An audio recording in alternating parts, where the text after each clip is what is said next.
about making speeches. I think public speaking, when people hear that term or you've got to make a speech, I think we go into panic mode. They did a study about what people are afraid of, and I'm sure you're thinking, spiders and snakes and the dark or heights or closed spaces, and all of those are great answers. Those things, depending on the situation, can be really creepy. Anyway, the number one most commonly given answer was public speaking or giving speeches in front of others. And the second most commonly given answer was death or dying. Now, man, I hear that the results of that survey, and that really has to make me wonder, like, people would rather die than make a speech. I mean, man, we've got to work on this because, yes, speaking can be a challenging task, and it is definitely nerve-wracking, and you can hear your heart thumping through your chest, and you start sweating and you get nervous and you're really worried about what people are going to think of you and all these things. But man, I would rather make a speech any day of the week than die. So I want to help you with this process. And one of the things that's going to help you become better at speaking is to be prepared. I think one of the reasons why people get scared of speaking is they don't know what to say. Well, I would say make sure you know what you're going to say and just write it down. And one technique that we can use is we can build a speech just like a sandwich or a hamburger. We've got a top bun, we've got the stuff that goes in the middle, and we have the actual bottom bun. Okay? And so the top bun is the intro. The middle here, for those of you that have ever written an essay, is like, the body. And that's going to be like your info and stats or any data. And then the bottom is the closing.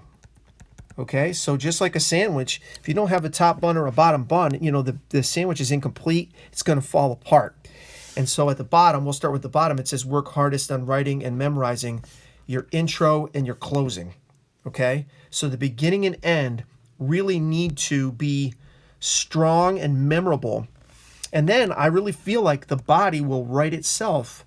Okay, so your intro is going to be what you're going to talk about that day. So it might be something as simple as saying, "Hi, my name's Mark Doobie, and today I'm going to tell you a little bit about my life story."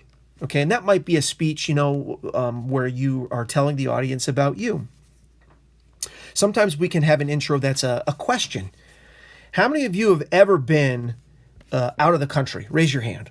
Okay, and then your audience will have to participate. So that's a great way to engage your audience. When you ask them something, they actually physically have to think about it, and then they have to respond. So using a question is a great way. Another thing that you can have them do is close their eyes, and then you talk about a scene. So you can say, "All right, everybody trust me. I want you to close your eyes, and I want you to think about this. In the background, there's beautiful breeze.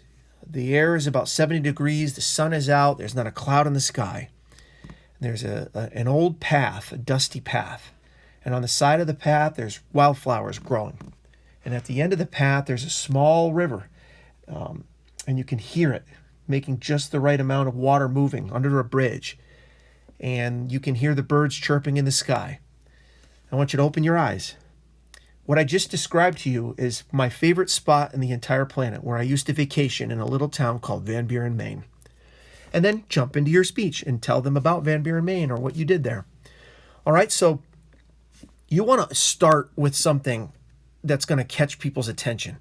But remember, keep it simple, and that way people know what they're going to hear about. And then with your closing, you want to summarize or encapsulate or just even remind them of what they heard. Okay, you're not going to say word for word what you just said, but you're going to say it in a sentence. And that way it kind of wraps the whole speech together. Okay, so when it says "tell us" here, you're going to say "tell us what you are going to say."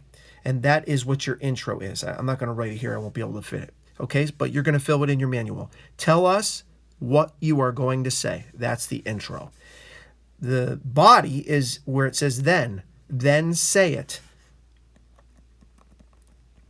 Okay, what I mean by say it is you're saying the information of whatever your topic is about. And then the last thing here is the closing, and then tell us what you just said. All right, it's like a reminder. Your last must be your best. It should be powerful. It should remind everybody what you just said. And then lastly, work hardest on writing and memorizing your intro and your closing. All right, thanks for watching.